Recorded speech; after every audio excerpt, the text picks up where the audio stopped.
Hola, muy buenas noches a todos. Bienvenidos a la sesión semanal de cirugía pediátrica del Hospital Infantil de México Federico Gómez.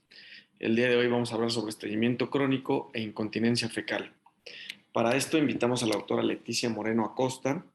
Ella hizo pediatría en el Hospital Universitario de Monterrey.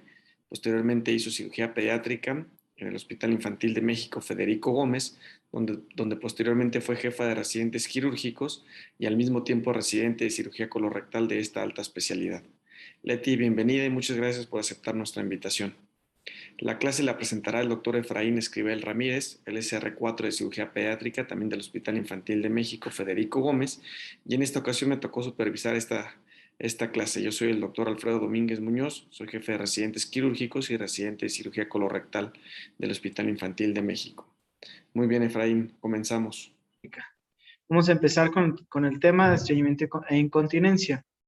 Empezamos con un poco de anatomía. Es importante recordar, ahorita vamos a ver más que nada lo que son los esfínteres, canal anal, un poquito para recordar todo lo que es la inervación, tanto sensitiva como la motora. El esfínter anal interno, como sabemos, es la porción engrosada de la porción terminal del recto. Va a ser aproximadamente de 3 milímetros.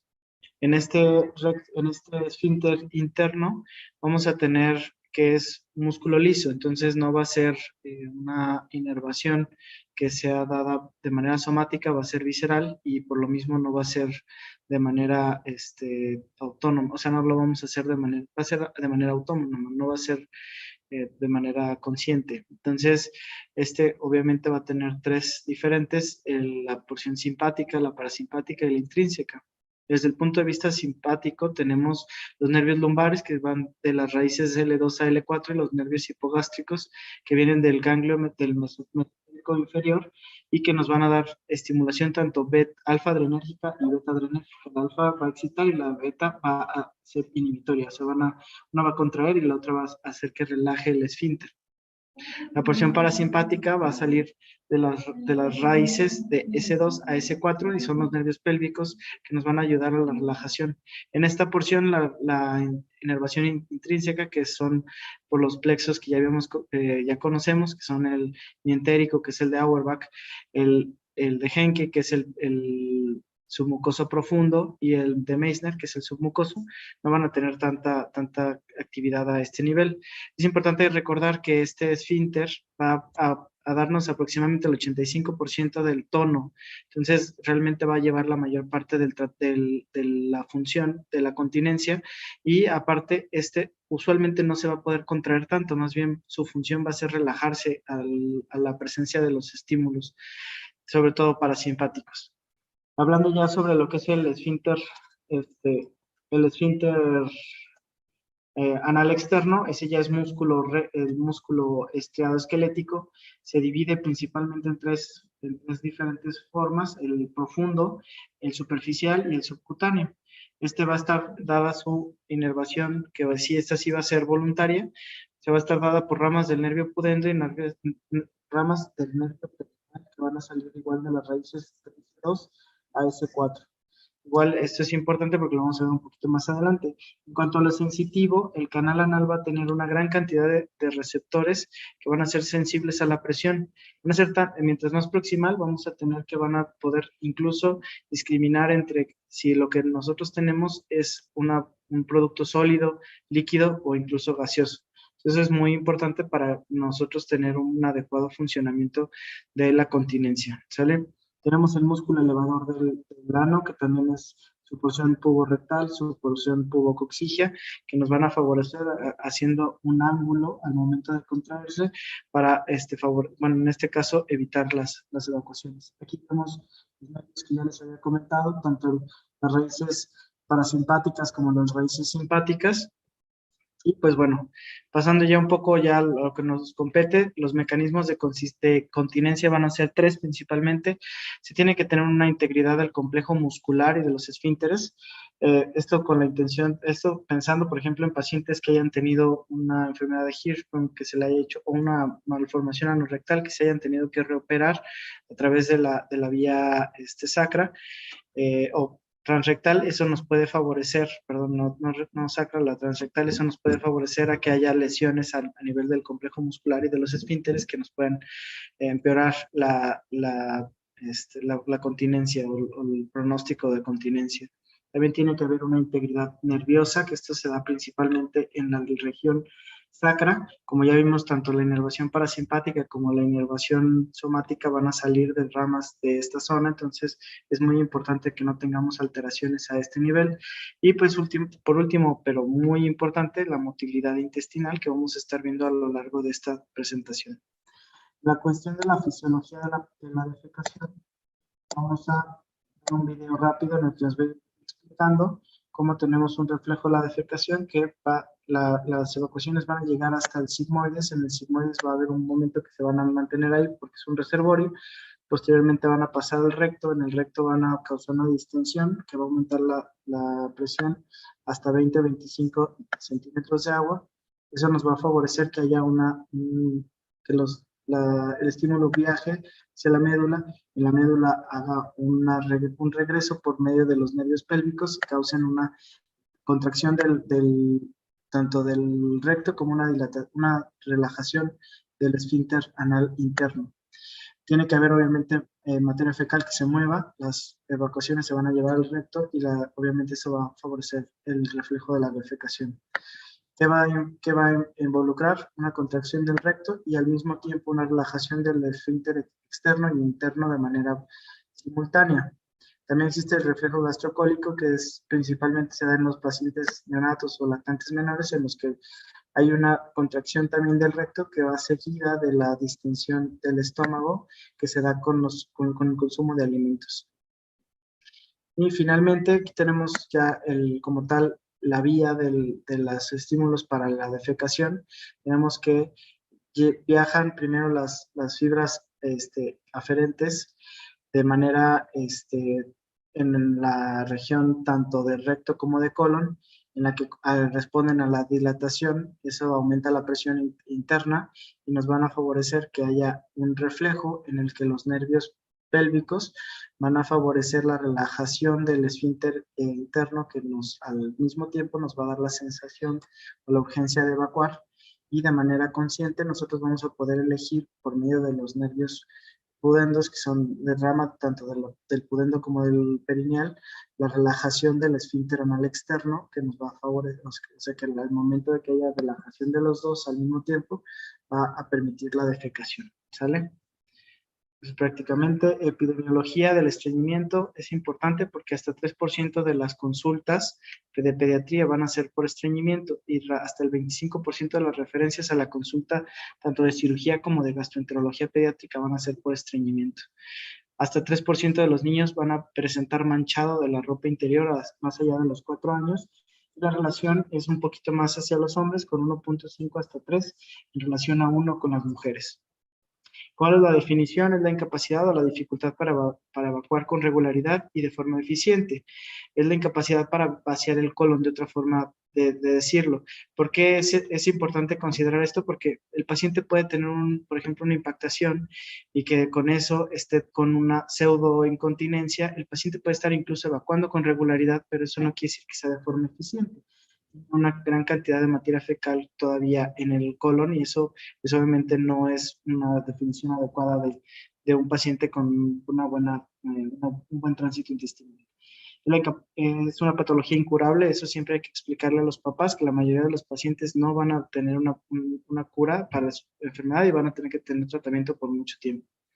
Hablando ya desde el punto de vista un poquito más de gastroenterología, está el consenso de Roma, que también nos permite definirlo. No es 100% confiable, por ejemplo, dice que 2 o más de los siguientes nos puede dar el diagnóstico de estreñimiento. Son 2 o menos evacuaciones a la semana, un episodio de incontinencia a la semana, el tener una historia de retención de heces, historia de dolor al evacuar o impactación fecal y el antecedente de una evacuación que pudo haber tapado el excusado.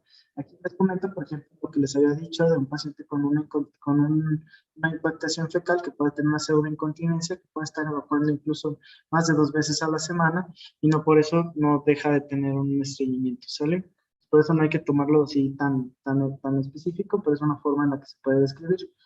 ¿Cómo se va a dar? Como ya les comenté, es una enfermedad idiopática, entonces no tenemos realmente una causa que podamos decir es esto, es lo otro. Tenemos varios factores que pueden favorecer o pueden, digamos, de cierta manera ayudar o empeorar este tipo de problemas. Lo que sí sabemos es que existe una hipomotilidad en el intestino. Eso nos va a favorecer el estreñimiento, que aparezca el estreñimiento, y esto nos va a favorecer un mega recto sigmoides. Esto a su vez va a empeorar la motilidad y eso va a aumentar el estreñimiento y es un círculo vicioso del que no terminamos.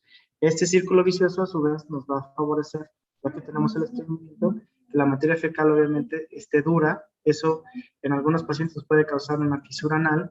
Eso evidentemente va a doler y nos va a hacer que el niño, al asociar el episodio de evacuación con dolor, vaya a tener retención fecal, que a su vez va a empeorar el estreñimiento. Entonces, se hace otro círculo vicioso que también es importante que consideremos al momento de estar tratando a estos pacientes. Se puede iniciar o puede estar afectado por varios factores. Uno de ellos son los cambios alimentarios en la dieta de los pacientes, no solamente de que empiecen a alimentarse mejor o peor, pero por ejemplo un paciente que inicie con la alimentación complementaria, etcétera, también puede favorecer.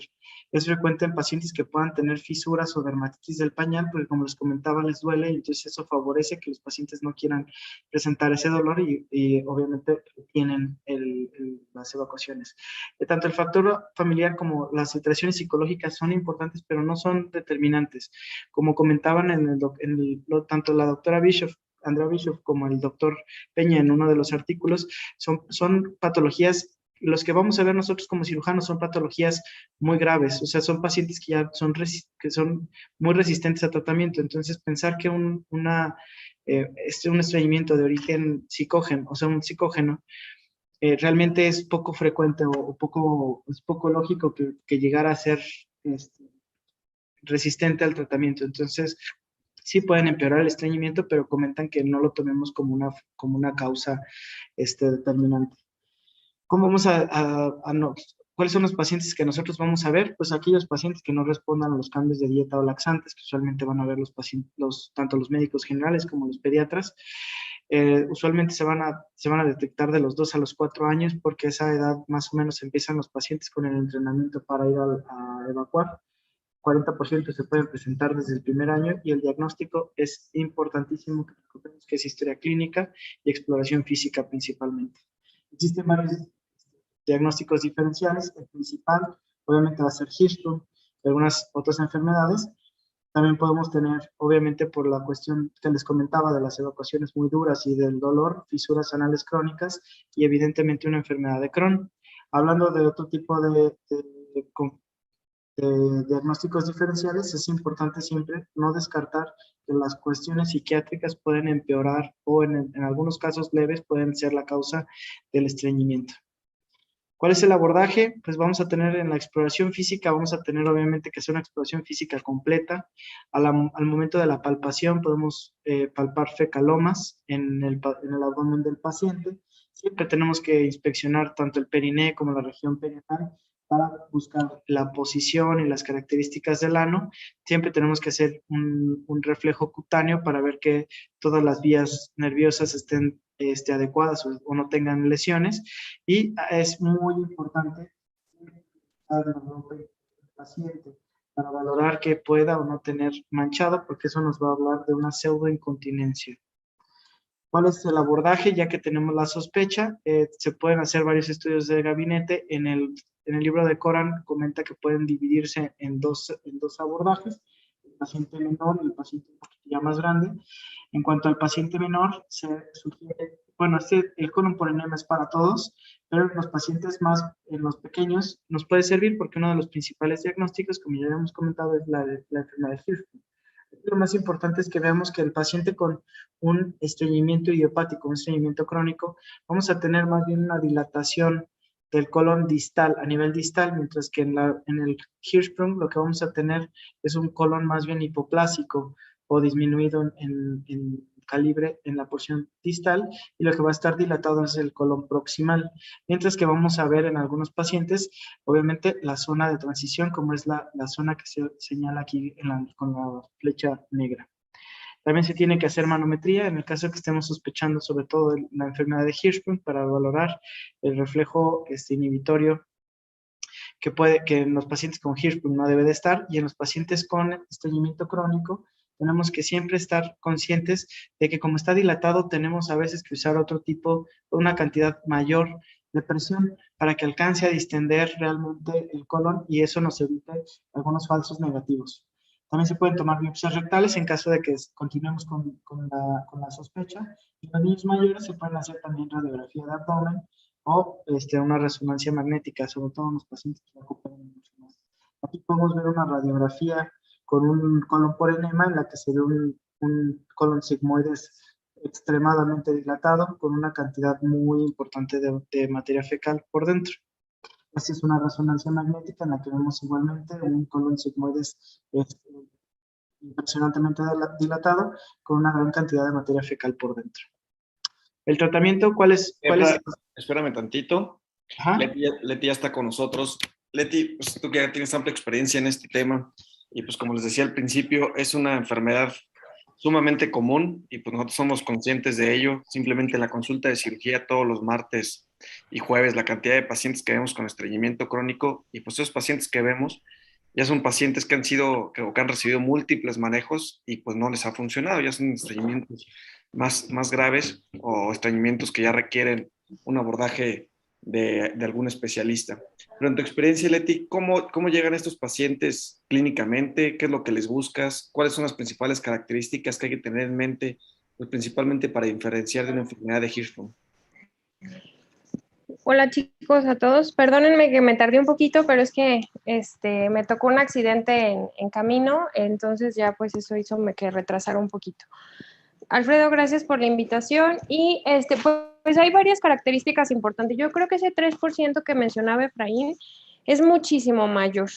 Yo creo que pues el estreñimiento ahora se ha vuelto como una enfermedad mundial en niños que anteriormente pues sí se asociaba mucho a hábitos alimentarios y a algunas otras características de este tipo, que conforme ha ido avanzando el estudio por la gran cantidad de pacientes y la severidad de los mismos, se han dado cuenta que hay como una gran incógnita alrededor de estos pacientes que todavía no sabemos. ¿Cuáles son los puntos importantes de lo que me pregunta Alfredo? ¿Cómo llegan los pacientes? Pues regularmente son niños que llegan sin poder evacuar. Acuérdense que el estreñimiento es un espectro, como todas las enfermedades del colon y del recto.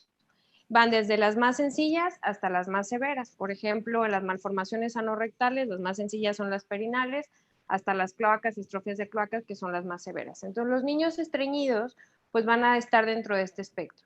Los leves, pues regularmente son niños que nunca habían cursado con estreñimiento y que se fueron de viaje o que tuvieron algún cambio de hábito y entonces el niño se estreñó, das algún laxante y hasta ahí. Todos siguen la normalidad, continúa con su dieta normal y sigue con sus hábitos evacuatorios normales. Pero el espectro que nosotros vamos a ver, que es el espectro contrario, que son niños con estreñimiento severo, son aquellos niños que a pesar de estar en tratamiento o que llevan múltiples tratamientos, pues no se logra tener el resultado adecuado. ¿Cuál es el resultado adecuado? Es que evacúen todos los días, cada 24 horas. Y esa es una parte muy importante que tenemos que explicarle a los papás, porque muchas veces en el control del niño sano, regularmente a nosotros los pacientes nos los mandan pediatras o médicos generales que ya han sido multitratados previamente o que les han dado algún tipo de tratamiento. Entonces, es bien importante que nosotros les expliquemos a los papás que el niño tiene que ir todos los días al baño, porque muchas veces los pediatras dicen, bueno, no importa, con que vaya 2 o 3 veces al baño, digo 2, 3 veces a la semana al baño, no hay ningún problema mientras las características sean adecuadas.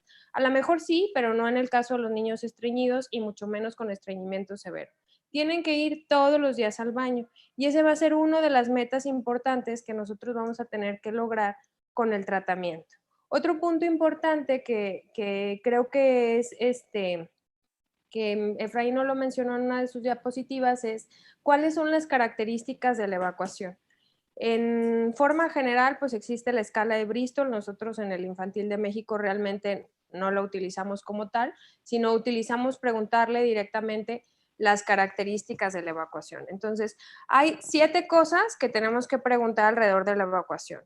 ¿Evacúa diario o cada cuándo evacúa? ¿Cuáles son las características? ¿Hace bolas duras? ¿Hace bolas duras pegadas? ¿Hace como un churro blando como un plátano? ¿O bien hace mucho más líquido? El hecho es un punto muy importante que explicó Efraín, es el hecho que vaya el niño muchas veces al baño no quiere decir que esté estreñido. Si va muchas veces al baño, hace en forma dura y de poca cantidad, eso es estreñimiento y lo único que está haciendo es como evacuando por rebosamiento. La otra situación es, pues, si el niño ya tiene control de esfínteres, más o menos alrededor de los 3 años, si el niño presenta manchado, que esa es la principal razón por la cual te la van a llevar a la consulta. No fue porque tuviera 100 años estreñido, es porque ahora mancha, ahora huele, ahora tiene repercusión social y entonces ahora sí los papás ya se estresaron un poquito y entonces lo llevan a la consulta. Y al quitarle la impactación, que ahorita Efraín nos va a hablar del tratamiento, lo primero que quitas es el manchado. Entonces son niños que llevan muchos tratamientos, que llegan con manchado, con dolor abdominal, o la otra cosa que casi no me tocó en el Infantil de México, pero ahora acá en Aguascalientes he visto un poquito más, son niños con dolor anal. Aunque no tengan fisuras y aunque no tengan lesiones en agudo a nivel del ano, llegan con dolor anal y los desimpactas y literal, pues se les quita. Otra parte importante es ningún niño mancha porque quiere. Yo creo que existe esa encopresis, acuérdense que hay 5 etapas en la vida en las cuales los niños se pueden estreñir. La primera es la lactación, la segunda es cuando aprenden al control de esfínteres, la tercera es cuando van a la escuela y ya no les gustó el baño y quieren ir al baño de su casa, y la otra es más o menos en la adolescencia, que también está relacionada como con la afinidad del WC. Entonces, ningún niño va a manchar porque se le ocurrió o porque quiso. Y la gran diferencia, Alfredo, respecto a lo que me preguntabas del Hirschsprung, es que el Hirschsprung no tiene manchado. Acuérdense que el Hirschsprung es una falta de células ganglionares en el recto. No importa el largo que tenga el Hirschsprung, la parte que va a estar en el común denominador sin células ganglionares va a ser el recto. Entonces, el recto va a estar totalmente aumentado de tono. Y eso va a hacer que el niño pues no pueda chorrear, o sea, no pueda tener manchado, no pueda tener esta fuga de materia fecal o manchado, la forma clínica que la vamos a ver va a ser como manchado, esa es una diferencia. Y la diferencia a nivel o en la edad de recién nacido es que los recién nacidos evidentemente no van a evacuar el meconio en las primeras 24 horas, van a tardar de evacuar el meconio más de 5 días, pero clínicamente se van a presentar como enterocolitis. Son niños regularmente de término que presentan enterocolitis o que pueden presentar apendicitis del recién nacido, entonces tendríamos que sospechar en un Hirschsprung. Y un niño con estreñimiento sí puede ser por inmadurez, que es un diferencial en Hirschsprung, que muchas veces al estimular el recto el niño va a evacuar y que no va a tener enterocolitis como tal, que simple y sencillamente va a tener dificultad para evacuar, pero al final de cuentas va a lograr la madurez neuronal intestinal y eso va a hacer que regrese a un patrón evacuatorio normal. No sé si más o menos contesté las preguntas. Sí, gracias, Leti. Y Leti, cuando te llega un niño con estreñimiento crónico, aquí Efraín se metió un poquito a resonancia magnética, manometría, biopsia, pero ¿cuál es el abordaje inicial que le hacemos a un paciente ya con estreñimiento crónico que ha recibido varios tratamientos y no mejora? A mí me gustaría insistir en 2 cosas, jóvenes. El primero es la exploración física. Hay no tienen una idea. Cuando uno está en el infantil, uno como que cree que todo está protocolizado y que todo está estandarizado como lo tenemos allá, pero en la vida real y en la vida mortal eso no existe. O sea, en la vida real y en la vida mortal no tenemos todo lo que se tiene en el infantil para el abordaje. Y, por ejemplo, yo les puedo decir, no todos los pacientes tienen para pagar una resonancia magnética. Entonces, lo principal es la exploración física. Y dentro de la exploración física tienen que revisar el ano, no solo tacto rectal, sino que el anito esté en buena posición, que tenga un buen calibre, de acuerdo a la edad del paciente, que tenga un buen tono, obviamente que el niño no tenga alteraciones neurológicas, porque los niños que tienen alteraciones neurológicas suelen tener estreñimiento porque tienen una hipertonía del esfínter anal y ahí se mejora con botox. O sea, no estamos hablando de esos niños, estamos hablando de los niños comunes y corrientes. Entonces, es bien importante que revisen el ano. Hay un buen de niños que te los mandan referidos por estreñimiento y que tienen una malformación anorrectal de tipo perineal. Está mordiendo un poquito ahí el esfínter y como que no queda claro si hay fístula o no tiene fístula. Evidentemente, ya sabemos que los niños con este tipo de malformaciones prácticamente en tu totalidad van a ser estreñidos, pero que nadie se tomó la molestia de revisarle el anito. Entonces revisen el ano, vean la posición, vean el calibre, hagan el tracto rectal, ver si el niño está impactado o no está impactado. Esa es la principal. Obviamente palparle el abdomen para los fecalomes y el primer abordaje yo creo que es una placa simple de abdomen. Una radiografía simple de abdomen en donde podamos ver si está lleno de materia fecal el lado izquierdo. Hay una, no sé si lo mencionó Efraín en las primeras diapositivas, pero acuérdense que hace todo el viaje el alimento a través del trayecto digestivo, llega al intestino delgado, hace la absorción de nutrientes y cuando llega al colon derecho, justamente que pasa la válvula ileocecal, llega en forma de agua. Y el colon es una secadora, así tal cual. O sea, el colon lo que se va a encargar es de secar. Entonces, si no se encargara de secar, pues todos los seres humanos tendríamos diarrea todo el tiempo y estaríamos perdiendo líquidos y electrolitos. Pero este viaje que hace de la derecha a la izquierda hasta llegar al recto, que es el reservorio o el almacén de la materia fecal, este viaje tarda aproximadamente 24 horas y en ese viaje lo que va a estar haciendo va a estar secando. Y entonces la materia fecal va a llegar en forma de pasta, va a llegar obviamente al reservorio natural que es el recto, este recto se va a dilatar, va a mandar la señal nerviosa que ya explicó Efraín y de regreso va a decir pues ya tengo ganas de ir al baño y si está en los medios adecuados, pues evidentemente el niño va a evacuar, si no, no va a suceder esta parte. Entonces, esta parte es muy importante porque nosotros al palpar fecalomas no va a ser un viaje de un día, ¿verdad? O sea, va a ser un viaje que ha estado ahí durante varios tiempo y que muchas veces llegan niños sin que, o sea, sin evacuar hasta 14 días, yo creo que seguidos, es como que el que más me ha tocado.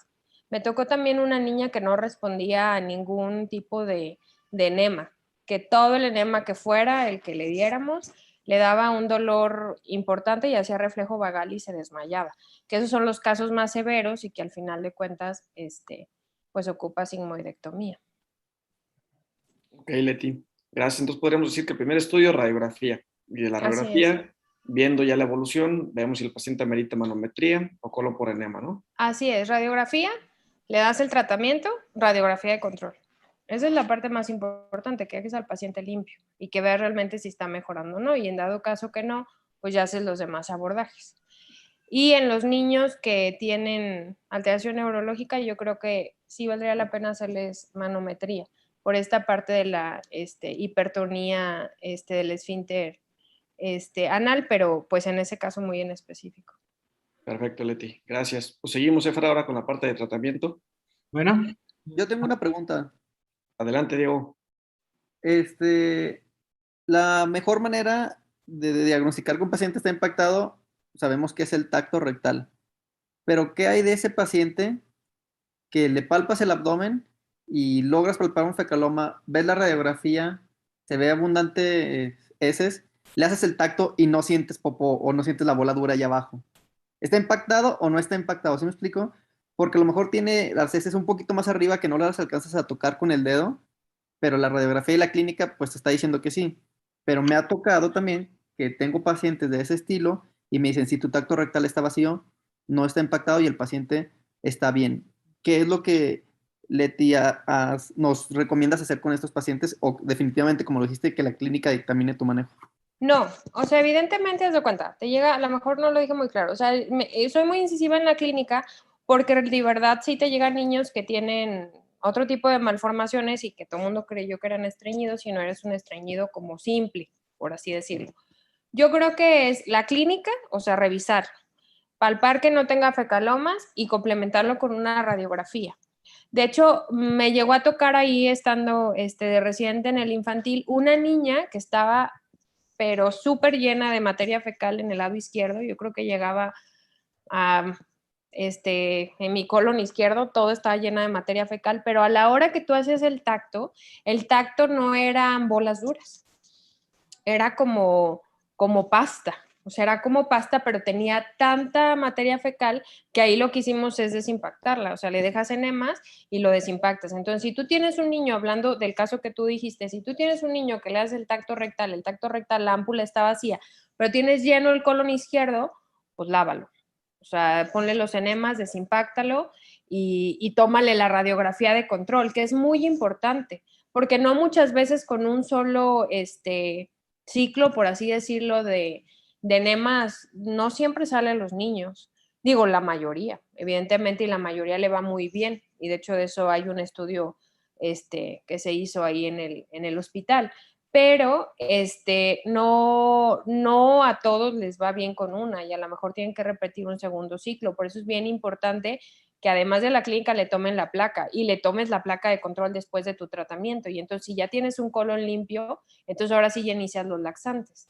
Porque si no, lo único que vas a ocasionar es darle un cólico tremendo al niño, porque evidentemente el trayecto de salida del colon izquierdo, que yo les manejo esta parte de la secadora, por decirlo de una forma muy coloquial, el colon izquierdo va a costar trabajo pues evacuarlo con el puro laxante y les va a dar muchísimo. Yo creo que el diagnóstico es en las dos cosas, Diego, clínicamente y con la radiografía. Gracias. Hola. Gracias. Adelante tú. Hola Leti, ¿qué tal? ¿Qué andas tú? Una preguntita respecto a esto, lo de la radiografía de control, luego que empezamos el tratamiento con la desimpactación. En teoría, pues a la semana la citamos nuevamente el de haberle dado el tratamiento de 7 días, con los 3 primeros días 3 veces, que ya creo que Efraín lo va a relatar, y luego desde el cuarto hasta la siguiente consulta un enema diario. ¿Tú has visto de que hay niños en el infantil que a veces a la semana realmente es muy poco tiempo y tenemos que darle una semana más hasta 2?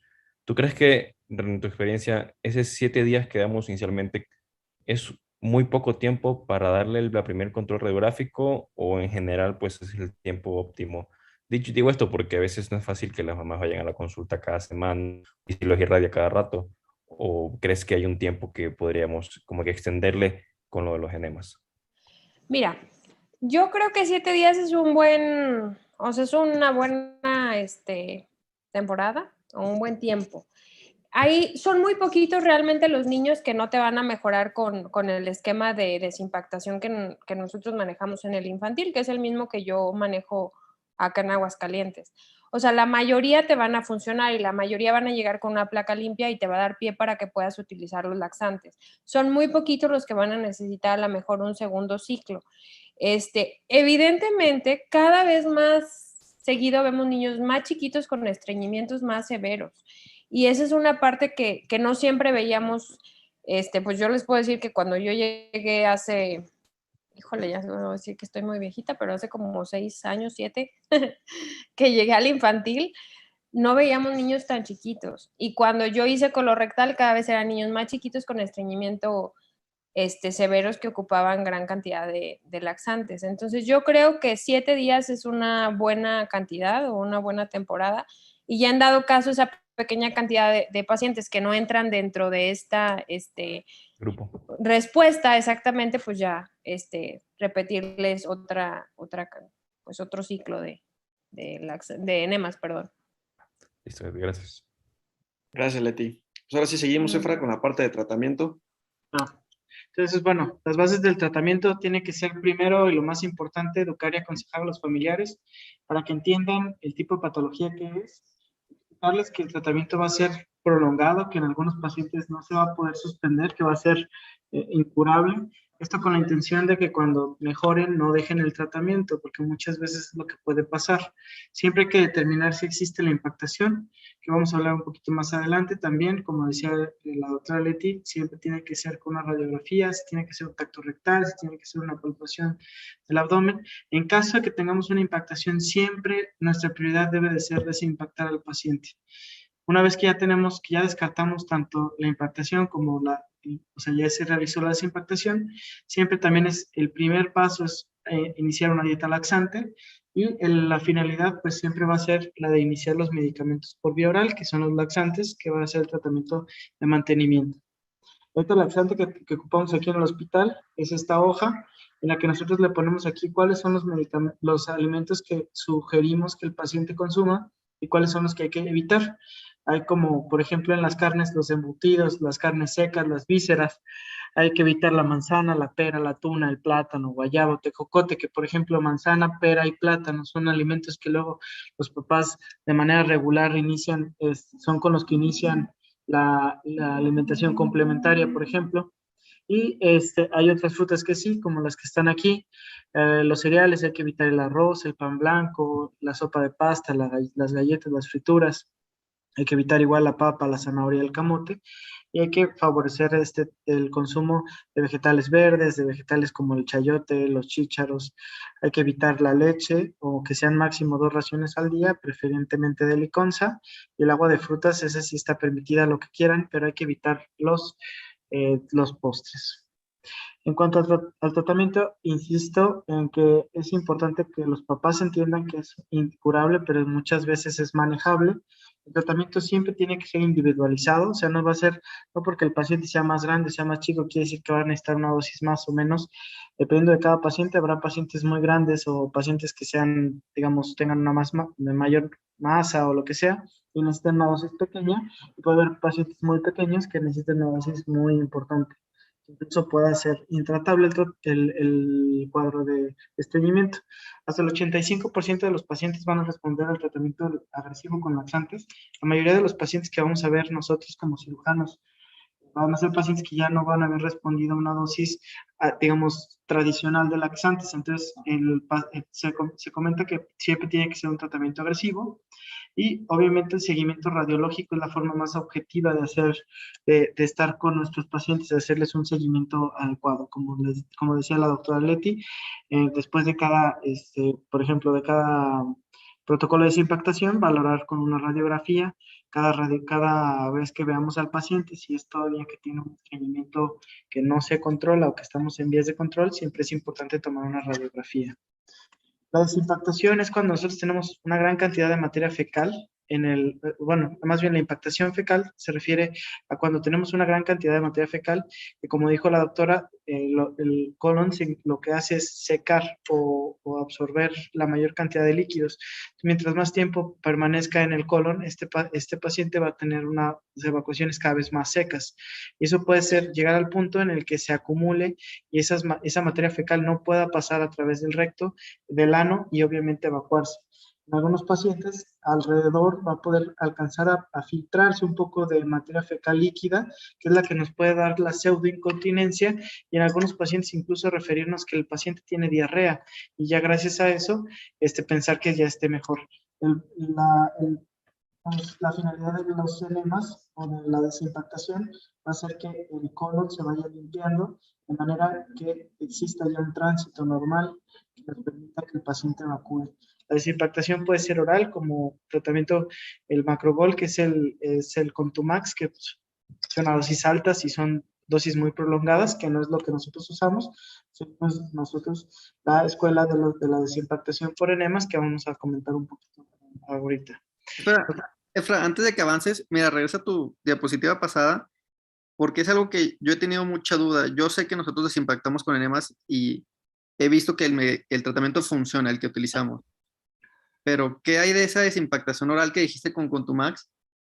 Que el resto de los doctores que utilizan Contumax en el hospital, por decir gastroenterólogos, dicen que sí funcionan a las dosis que utilizan en tiempos cortos. ¿Serán pacientes que no tienen algo más detrás, simplemente que son niños sanos que nada más tienen un cuadro leve de estreñimiento? ¿O tú, Leti, utilizas Contumax en algún momento? Yo sé que seguramente no, porque no es así como lo aprendemos, pero ellos aseguran que sirve y que funciona y nos lo muestran con artículos, pero no sé tú qué has visto en tu consulta. Tu micrófono, Leti, está apagado. Es que no quería que me escuchara. Mira, yo no lo uso, Diego, la verdad es que no lo utilizo.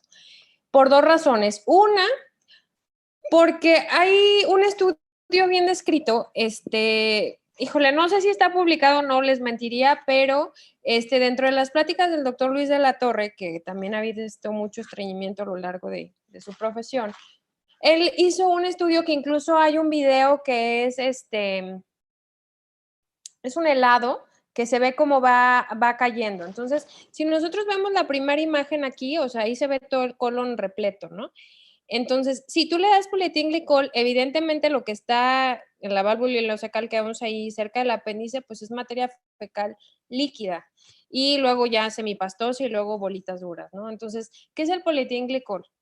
Es un laxante osmótico. Entonces, lo que va a hacer es, te avientas la gran cantidad de solutos al colon y el colon va a jalar agua y te va a hacer la descarga líquida. Entonces, muchas veces esas piedras no se logran desbaratar. Esas bolas duras o esa materia fecal impactada en bolas duras no se logra desbaratar y lo único que haces, si limpias el resto del colon, pero lo limpias como por rebosamiento, que se me afigura un poco la imagen número 3. Te limpiaste todo el resto del colon, pero esa popó dura que tienes ahí en la ámpula rectal no necesariamente sale con el polietilenglicol. Te mentiría si los gastroenterólogos lo hacen bien o lo hacen mal, porque en realidad nosotros no lo hacemos. Y en realidad lo primero que tienes que quitar o que liberar, pues es el reservorio o el reservorio natural que es el recto o bien el trayecto de salida, la válvula de salida, para que pueda circular el resto de la materia fecal, evidentemente.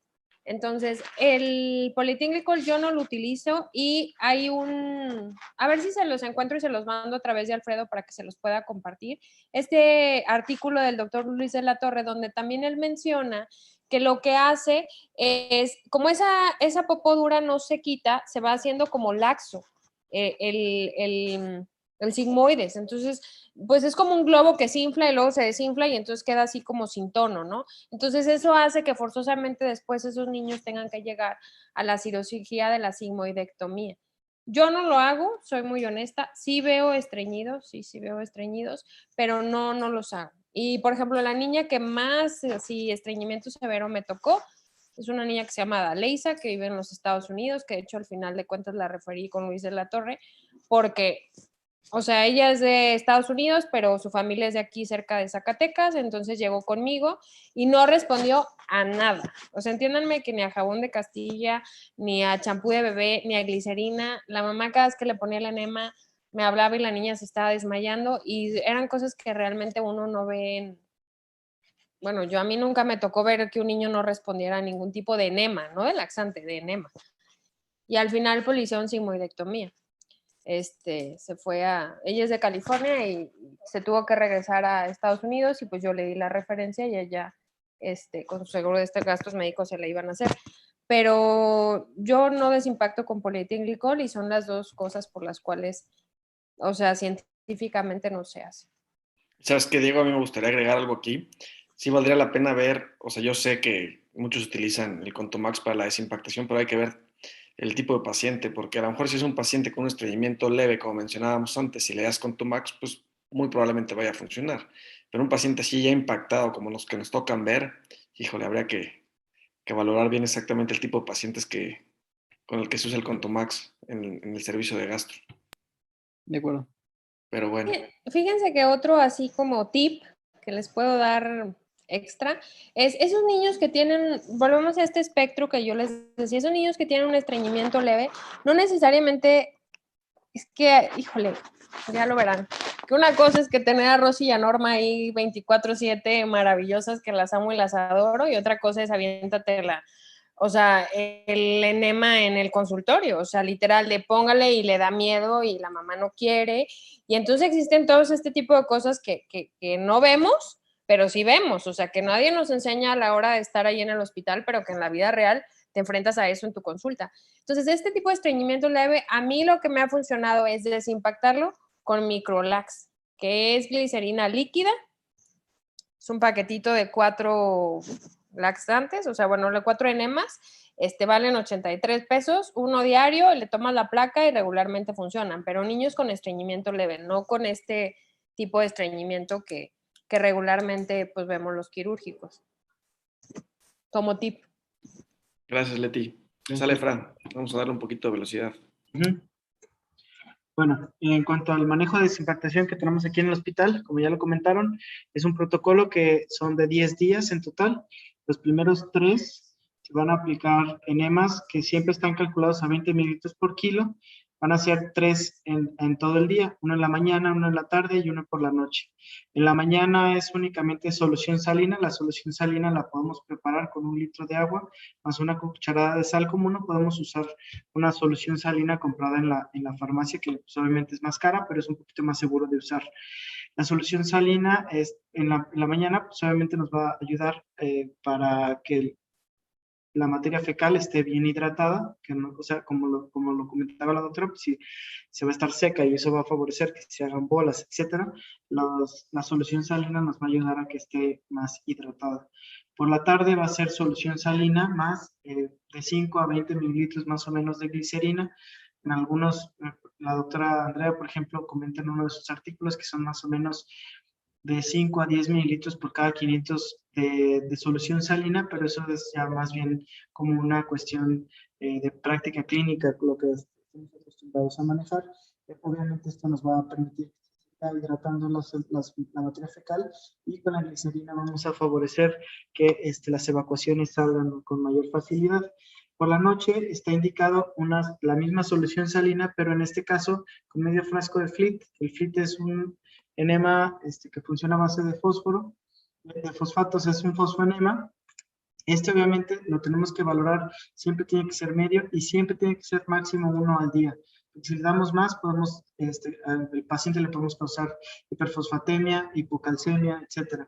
Y obviamente no siempre se consigue. Este es el de adultos. En México no existe la preparación en niños, entonces usamos la mitad, por eso es aquí, comenta lo de que es dosis de adulto, y lo que va a funcionar es que va a igual a irritar las paredes del intestino y nos va a favorecer que exista peristalsis.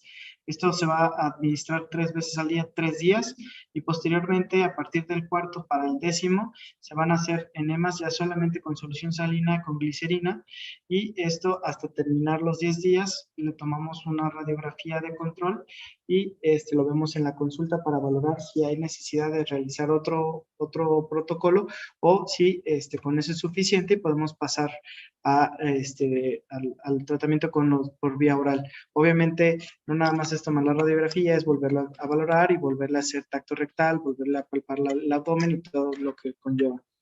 Los enemas se ponen de manera diferente con cada paciente. Los pacientes más pequeños, los neonatos, tienen que poner una posición en la que las piernas estén sobre el familiar y la cabeza quede un poquito por debajo, de manera que nos quede como en porción, o sea, digamos hacia abajo el tórax o el tronco y el abdomen, para que podamos introducir la sonda. En los pacientes ya un poquito más grandes, los preescolares, se sugiere que estén en decúbito prono con una elevación ligera de la porción sacra, y en los preescolares, sobre todo, y en algunos adolescentes, que estén sobre las rodillas y con los codos pegados, de manera que quede lo más inclinado que se pueda. Y la sonda, es importante que al momento de que les expliquemos a los pacientes, es una sonda Nelaton, una sonda Foley, porque aquí no tenemos otro tipo de sondas. Es importante que les expliquemos que tiene que ser una sonda gruesa y que les expliquemos que se van a usar para los enemas, porque ha sucedido que los pacientes van y lo intentan comprar con la que le decimos una 18, una 20, y les dicen, no, es que está muy grande para su paciente, entonces les venden una más delgada, que la más delgada puede doblarse al momento de estarse introduciendo y que no esté llegando lo más profundo que se pueda, que la intención es justamente que el tratamiento no solamente se dé en la porción más distal, sino que lleguemos lo más proximal que se pueda del colon. Esto, pues obviamente, todo esto va a impactar en el tratamiento y eventualmente en el pronóstico. Hay pacientes a los que, obviamente, después de que nosotros los llevamos, pueden o no responder. Después de que no responde, podemos valorar si se hace un esquema de desimpactación de manera supervisada adentro del hospital, y en caso de que no respondan, en algunos pacientes es necesario hacer una desimpactación manual bajo anestesia. Esto siempre es importante recordar que tiene que ser en quirófano para evitar complicaciones, o bueno, si hay una complicación, que podamos tener un acceso mucho más fácil para ahora sí que corregirlo o trabajar sobre eso, y siempre tiene que ser bajo anestesia porque es un procedimiento que es bastante doloroso. Entonces, personalmente creo que a ninguno nos gustaría que nos hicieran una desimpactación fecal de manera consciente. Ahora, ya que una vez que quitamos la impactación, es el tratamiento de mantenimiento. Como decía la doctora Leti, la meta es 1 o 2 evacuaciones por día. El protocolo siempre se va a adaptar a las dosis del paciente, y el doctor Peña comenta que en su práctica diaria, él ha visto que se pueden requerir hasta 10 veces más de la dosis que está descrita en la literatura para tratar a algunos pacientes. Entonces, no hay que asustarnos. Hablando del tratamiento de laxantes, existen varios grupos. El primero, el que más usamos nosotros, son los laxantes estimulantes, como los xenócidos y el picosulfato de sodio, dentro de los que se encuentra el Cenocot, que nosotros usamos la presentación F, que es de Forte, que tiene 17.2 miligramos por cada tableta. La función es irritar la capa muscular del intestino para producir peristalsis, y algunos efectos secundarios incluyen deshidratación, diarrea, distensión, dolor, vómito, náusea, irritación rectal. El esquema de laxantes que Yo aquí tengo una pregunta. Perdón, Efra, para la doctora Leti. ¿Hay alguna dosis tope? Porque nosotros indicamos ahorita, como lo va a poner en el esquema que nosotros usamos, de que si no funciona, ponemos otra pastilla de Cenocod, y si no funciona, alguna dosis tope que nosotros podamos llegar a utilizar, o hasta las 5 o 7 pastillas que el niño pueda utilizar para que evacúe bien. ¿Hay alguna dosis tope o cómo nos guiamos? No, es Chuy, ¿verdad, Jesús? Sí, Sí, es ¿vi Chuy. bien? Ah, ok. Sí. No, fíjate que no hay una dosis tope. La dosis tope va a ser en la definición de estreñimiento intratable. O sea, hay niños, por ejemplo, que se toman media tableta y duran media tableta toda su vida y son perfectamente bien felices porque van todos los días al baño en buena. Entre las 7 cosas que creo que ni terminé de mencionarlas, pero es en cantidad, en consistencia o en las características de la evacuación, en frecuencia, en que no tenga manchado. O sea, están perfectos con media, pero hay niños que tienen 14 tabletas. O sea, no hay una dosis tope hasta que sea estreñimiento intratable. Esa sería su dosis tope. El estreñimiento intratable, acuérdense que es aquel estreñimiento que a pesar de la cantidad de laxante no tienen una buena respuesta, pero tienen los efectos secundarios. Es decir, es un niño que se toma 5 Cenocot, no va al baño, pero tiene dolor, vómito, todos los efectos secundarios. Es decir, ya no tienes opción de subirle más cantidad de laxante porque evidentemente el niño ya no los tolera, pero pues, no lo puedes ayudar a que evacúe. Entonces, en esa definición de estreñimiento intratable, pues ya entraría lo quirúrgico, que sería la sigmoidectomía. Pero no hay una cantidad. O sea, yo el que más conozco son 14 laxantes al día. Leti, hay Gracias, una pregunta Leti. en el chat de Cristi Barrios. Cristi, que siempre es bienvenida con nosotros aquí en cirugía. Ay, a ver, Dice que si el esquema de desimpactación de 10 días es solo para pacientes con estreñimiento refractario, o un paciente previo sano puede darse un esquema de desimpactación con enemas únicamente por 3 días. Hola, Cristi. Mira, hay varias cosas. Nosotros tenemos este esquema de desimpactación que es del Hospital Infantil de México. Hay otro protocolo, por ejemplo, de los cirujanos de colon y recto de Puebla, sobre todo, que los hospitalizan para desimpactarlos, igual que con Peña, ¿no? O sea, los hospitalizan para desimpactarlos y los vigilan porque estos niños tienen riesgo, que es algo que no mencionamos, a hacer bacteremia por la gran cantidad de materia fecal, es en translocación bacteriana y hacen bacteremias. No necesariamente tienen que ser 10 días. Nosotros lo hacemos así porque regularmente es la forma pues del infantil de poder citarlos, ¿no? Los citas a la semana, lo ves con una radiografía y los vas viendo, ¿no?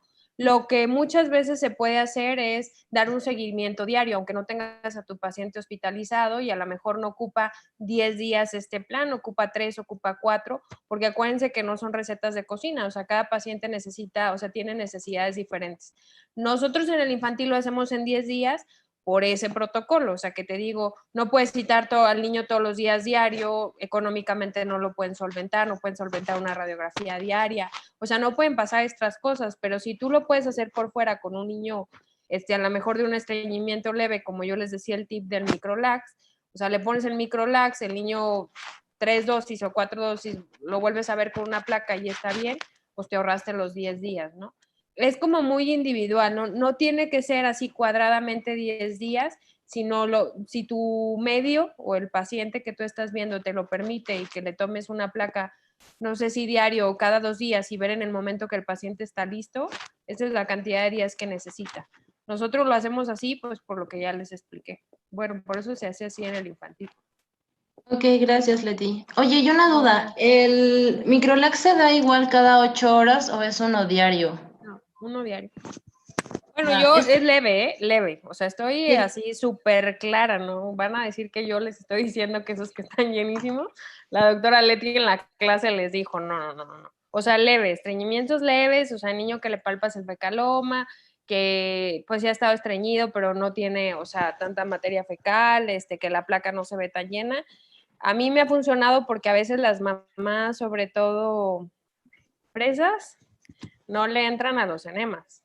Y ahí es donde uno se pone de verdad pues entre la espada y la pared. Entonces eso a mí me ha funcionado con ese tipo de mamás o sea, en el consultorio.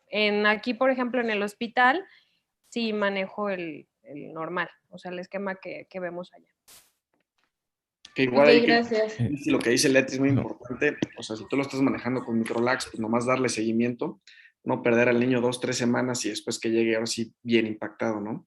Entonces igual le puedes dar el microlax, ver cómo responde los siguientes 2 o 3 días y pues ya con eso vas viendo si podría llegar a meritar hacerle algún enema.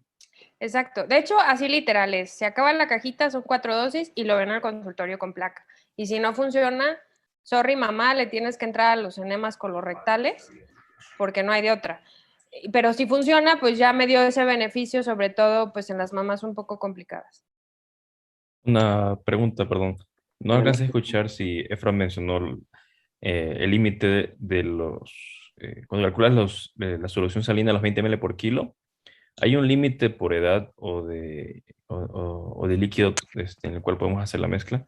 ¿Un litro, 500 ml? No alcancé a escuchar si Efra lo mencionó o Leti, tú en unos niños grandes, ¿qué nos recomiendas como límite máximo? ¿Los 500 ml o un litro por cada enema que se haga? Pues no hay un límite, pero regularmente es un litro. Aquellos que pesan 60 kilos, Ajá, no le exactamente. Justo. pasamos Al litro ya es suficiente. Ajá, y la otra cosa que quiero decir que comentó Efra es, el agua no tanto es para hidratar, o sea, el enema es un enema alto, por eso se llama enema alto porque metes la sonda lo Al más fondo. alto que se pueda, exactamente. Bañas de agua para que esa agua te sirva de arrastre, más que hidratar la popó seca, te sirva de arrastre. La glicerina es irritante, es decir, te va a ayudar a que se mueva el colon, o sea, que se contraiga y que más fácil baje la materia fecal que tienes ahí. Y el flit es un poquito osmótico, jala más agua y lo baja. Muchas gracias. Muy bien, Efra. Seguimos. No, dale un poquito de velocidad, por favor. Sí. Entonces, bueno, el esquema de laxantes en el hospital que utilizamos se puede iniciar con 2 o con una tableta, dependiendo de, como ya lo comentamos, de las características del paciente, de qué tan grave o qué tan leve sea su estreñimiento. Y pues aquí lo que hacemos es que cada 24 horas, en caso de que el paciente no evacúe, con estos medicamentos tiene que evacuar diario. Si el paciente no evacúa en un día, al siguiente día se tiene que hacer un enema con glicerina y se sube una tableta. Esto hasta que alcancemos una dosis en la que el paciente esté evacuando diario. Esto siempre y cuando no presente diarrea, náusea o vómito, que son los efectos secundarios. En caso de que tuviera un efecto secundario, hay que disminuirlo, pero la disminución siempre es por media tableta. Siempre se sube por una y se disminuye por media. Es importante decirle a los papás que es importante tomarlo lo más digamos, a la misma hora posible, si es posible, y no debe de pasar siempre 24 horas sin evacuar o que no se haya hecho un enema. Entonces, si evacúa, no hay problema, se mantiene así. Si no evacúa, se aumenta después de un enema, y si le duele o tiene algún síntoma secundario, se disminuye a la mitad. Bueno, con media tableta, no a la mitad, perdón. Pero hablando sobre los otro tipo de laxantes, están los osmóticos, como la leche de magnesia, la lactulosa, el Contumax, que es el Macrobrol, que estos absorben agua hacia la luz del intestino de porciones externas para realizar las evacuaciones. Los efectos secundarios incluyen náusea, distensión, calambres, diarrea, deshidratación, desequilibrio electrolítico y sed. Hay otros que son como formadores de masa, o de evacuaciones, que son principalmente fibras, como la fibra de espígula o el gel de fibra, que es del plántago. Estos van a agregar volumen a la evacuación, y ya que están junto a la evacuación, van a absorber agua dentro de la misma luz intestinal. Estos no la van a absorber desde afuera hacia adentro de la luz. Entonces, lo que es muy importante es que tenemos que tener un consumo adecuado de agua, porque si no, favorecemos también el estreñimiento. Los efectos secundarios son hematorismo, distensión abdominal, dolor, y como les comentaba, si no consumen agua, estreñimiento. Hablando sobre otro grupo, son los lubricantes como el aceite mineral. Estos van a engrasar las evacuaciones, van a permitir que se muevan un poquito más fácil, y al mismo tiempo van a hacer una como cubierta, una capa que va a impedir un poquito la absorción de agua, por lo mismo que van a ser oleosos. Y los efectos secundarios incluyen el escurrimiento anal, la diarrea, la irritación anal y los desequilibrios hidroelectrolíticos. Cuando ya tenemos una meta adecuada, que como decía la doctora, mancha principalmente, esto va a ser lo primero que vamos a notar, y el paciente que ya no tiene diarrea, es entonces que nosotros podemos presentarle al familiar o al paciente con dos opciones. Una, que es continuar con la misma dosis de laxante por manera indefinida, por un tiempo indeterminado, porque realmente no sabemos cuánto tiempo lo puede requerir, o también considerar un tratamiento quirúrgico que, si bien no puede que no mejore al 100%, en la mayor parte de los pacientes, como vamos a comentar un poquito más adelante, pues nos va a permitir disminuir la dosis de tratamiento con laxante. ¿Cuáles son las ventajas? Pues del tratamiento quirúrgico, disminuir el costo, porque se disminuye en muchas ocasiones la necesidad del medicamento, pero así que la desventaja es que pues, es un tratamiento quirúrgico, entonces conlleva todos los riesgos que una cirugía.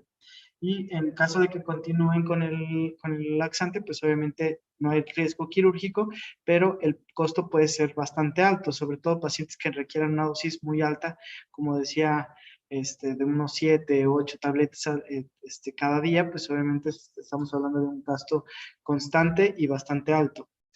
Hablando del estreñimiento intratable, como ya lo había comentado la doctora Leti, es pacientes en los que no se alcanza una dosis efectiva, o sea, van a empezar con efectos secundarios antes de empezar con el efecto esperado, que pues obviamente va a ser las evacuaciones de 1 a 2 veces al día. Entonces se tiene que regresar, o en el paciente que no puede pagar el medicamento porque las dosis que se le están dando son tan altas que realmente es muy caro para el paciente continuar el tratamiento. Entonces, en estos pacientes, obviamente, la primera opción son los enemas, pero pues también son candidatos a tratamiento quirúrgico. El manejo quirúrgico siempre va a ser la sigmoidectomía.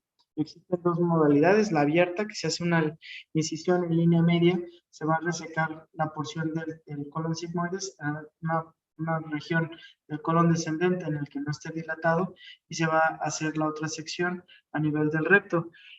Como podemos ver, usualmente el recto va a estar más dilatado que lo que es el colon descendente, entonces al momento de hacer la anastomosis, se va a tener que hacer una anastomosis en T, se va a cerrar primero la porción que va a ser, digamos, sobrante del recto, que nos va a servir un poquito como reservorio, y la otra porción se va a anastomosar directamente del colon hacia el recto.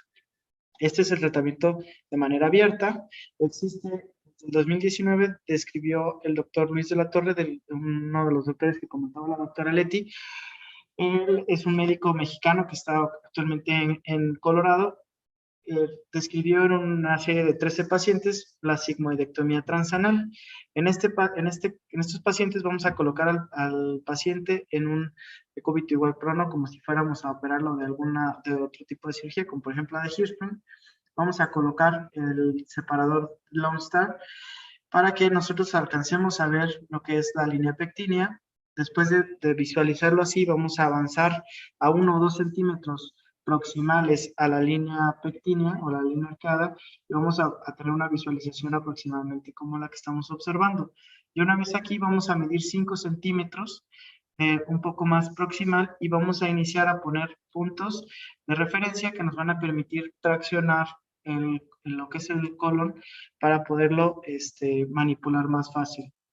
Una vez que ya tenemos traccionado, comenta la técnica que se tiene que hacer una disección con aproximadamente del 25% de la circunferencia para poder observar bien el plano sobre el cual vamos a incidir.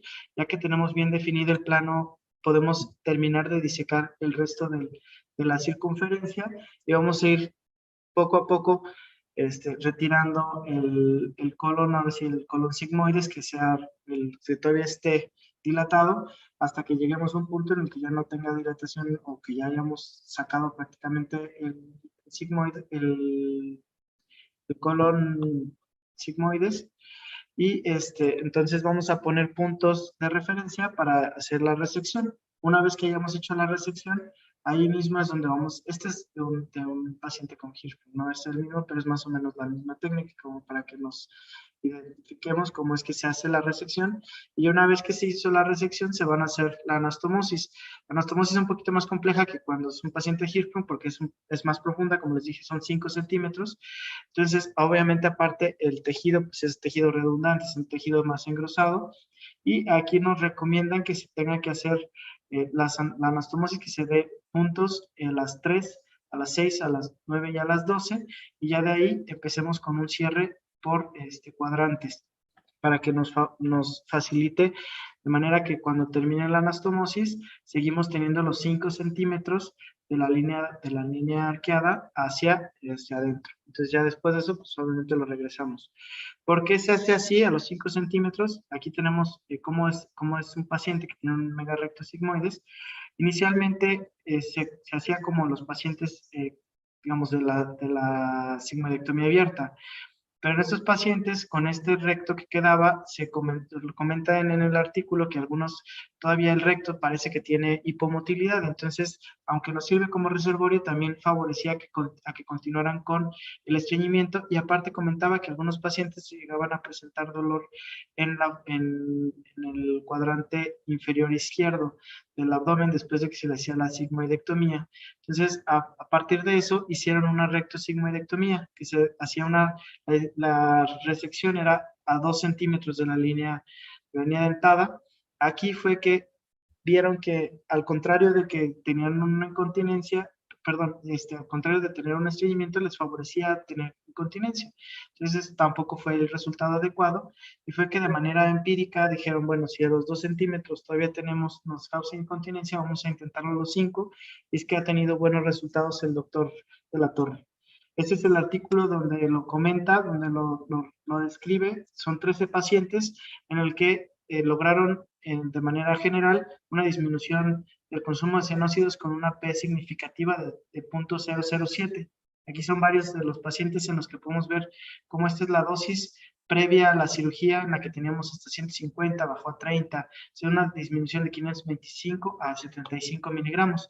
Eso es muy importante. Solamente aquí es importante considerar que de estos pacientes no reportan ninguna complicación, solamente en 3 se hizo cirugía de Malone para valorar si en algún momento el paciente requería enemas anterógrados, y solamente 1 se usó porque el paciente tenía 19 años y no sabía realmente si iban a poder entrenarlo para el baño, pero a los 4 meses ya no hubo necesidad de estar usando los enemas anterógrados, y actualmente están todos en tratamiento prácticamente con cianósidos. Solamente uno está con bisacodil y el otro no tiene ya ningún tratamiento. Entonces, de los 13, todos se disminuyó la dosis. Uno ya no está en tratamiento y el otro disminuyó la dosis de bisacodil. El tratamiento, finalmente, ya nada más para comentar, el estreñimiento, es importante que los pacientes y los papás entiendan que el tratamiento mínimo va a ser de 6 a 11 meses, puede ser más tiempo. La curación a 5 años es del 50-70%, o sea, realmente muchos no van a curarse. Y hasta 33% de los pacientes está descrito que van a continuar con estreñimiento más allá de la adolescencia. Sale, Fra, gracias. Vamos a pararnos tantito aquí. Leti, no sé si quieres decir algunas consideraciones sobre el tratamiento quirúrgico. Yo creo que el tratamiento quirúrgico tiene indicaciones muy específicas, sobre todo el tratamiento, el estreñimiento intratable, que ya dijimos que la cantidad de laxantes no les ayuda a evacuar y tienen efectos secundarios.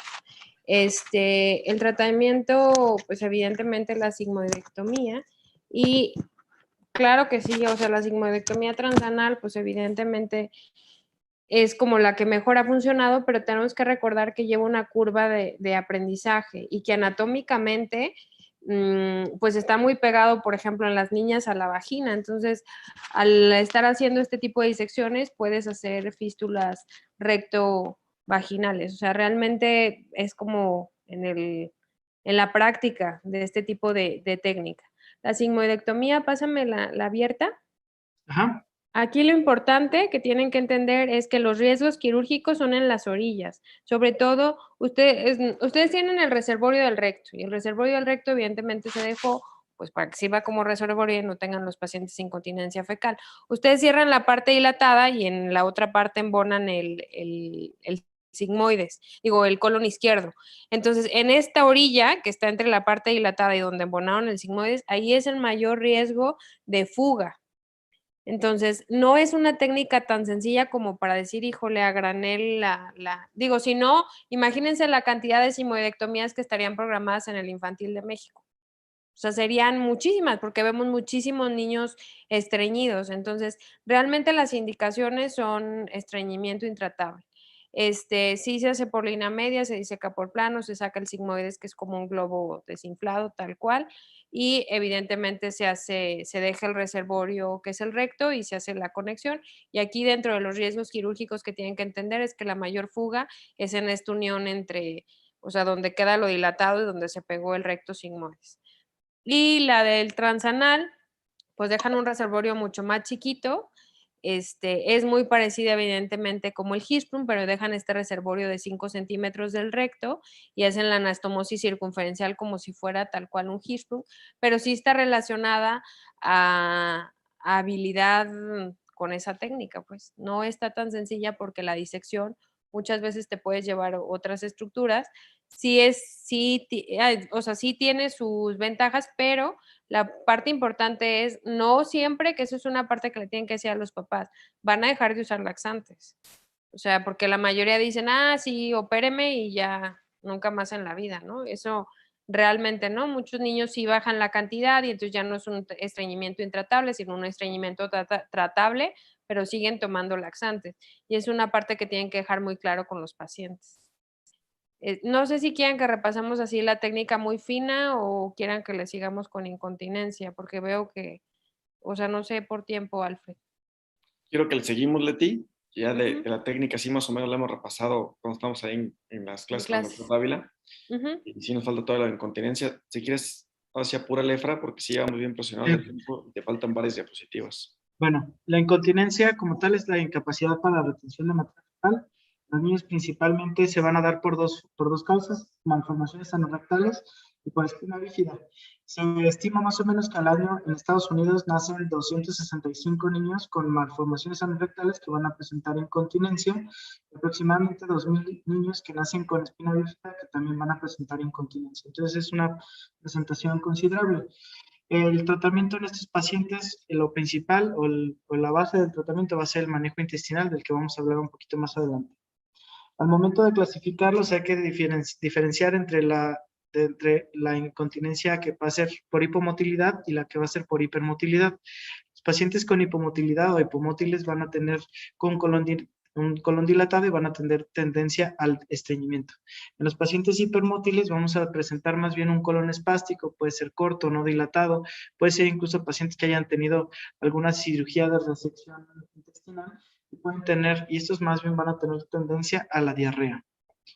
Al momento de los pacientes hipomótiles, la base del tratamiento va a ser limpiar el colon, o sea, mantener al paciente, limpiemos toda la materia fecal, que como dijo la doctora, más o menos en el trayecto van a durar 24 horas, entonces con un enema que sea suficiente para limpiarlo, va a durar hasta las siguientes 24 horas para poderse hacer el siguiente.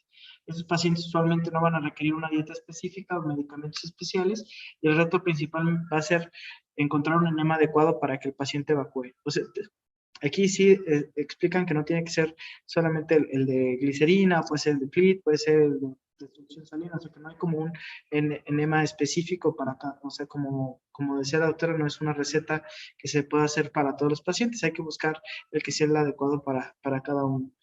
En cuanto a al paciente con hipermotilidad, el tratamiento va a ser limpiar el colon y retrasar las evacuaciones lo más que se pueda, porque estos pacientes no van a durar las 24 horas en el trayecto, va a ser un poquito más rápido. Entonces, en estos pacientes se tiene que valorar el inicio o se tiene que tratar con dieta astringente, con antidiarreicos, y el reto principal es que estos dos tratamientos nos sirvan para que el colon, no, o sea, para que la hipermotilidad no nos alcance a ganar al siguiente enema, que es a las siguientes 24 horas. Muchos pacientes van a llegar ya con tratamiento, usualmente se pueden dar varios que digamos, de manera separada van a servir como parte del manejo intestinal, pero en algunos se puede dar de manera, digamos, suelta o de manera aislada. Entonces, es importante que conozcamos que sí sirven, pero tiene siempre que darse de manera integral. La dieta astringente sí es muy importante, pero también nos puede causar problemas serios si solamente la damos de manera aislada, porque sin un enema que nos ayude a limpiar, puede ser que nada más causemos estreñimiento y ese estreñimiento una impactación y nos pueda causar más problemas. En algunos pacientes la dieta que nos ayuda también con fibra para formar evacuaciones un poquito más grandes, como lo que hemos hablado de los laxantes que nos ayudan a formar evacuaciones, es que nos pueden ayudar un poquito que el paciente tenga sensación de la materia fecal a nivel rectal, entonces eso nos ayuda a un poquito que el paciente mejore. La dieta astringente... Si quieres, espérame tantito, porque creo que ya te metiste a la parte de tratamiento, y aquí es súper importante diferenciar principalmente el tipo de incontinencia fecal, y más que eso, diferenciarlo de los pacientes con estreñimiento crónico. Aunque parezca que el mismo término los puedes diferenciar y clínicamente es muy fácil, es difícil y muchos de ellos se confunden. Entonces, Leti, no sé si nos quisieras decir si hay algunos puntos claves como para diferenciar aquel paciente con estreñimiento crónico o aquel paciente con incontinencia fecal, principalmente hipomótil, que se presentan casi igual. Sí, o sea, el estreñimiento son niños que no tienen alteraciones físicas o anatómicas, es decir, no tienen malformación anorrectal. Digo, no me voy a meter en esa onda, pero, ay, ¿no me oyen, verdad? ¿Sí me oyen? Sí, sí te escuchamos, Leti. Perdón. Estaba intentando buscarle unas imágenes que estaba intentando abrir ahorita para compartírselas. Entonces, el estreñimiento son anatómicamente niños que están normales, pero funcionalmente no mejoran como tal. A ver, déjenme ver si puedo compartir mi pantalla. Espérenme un segundo.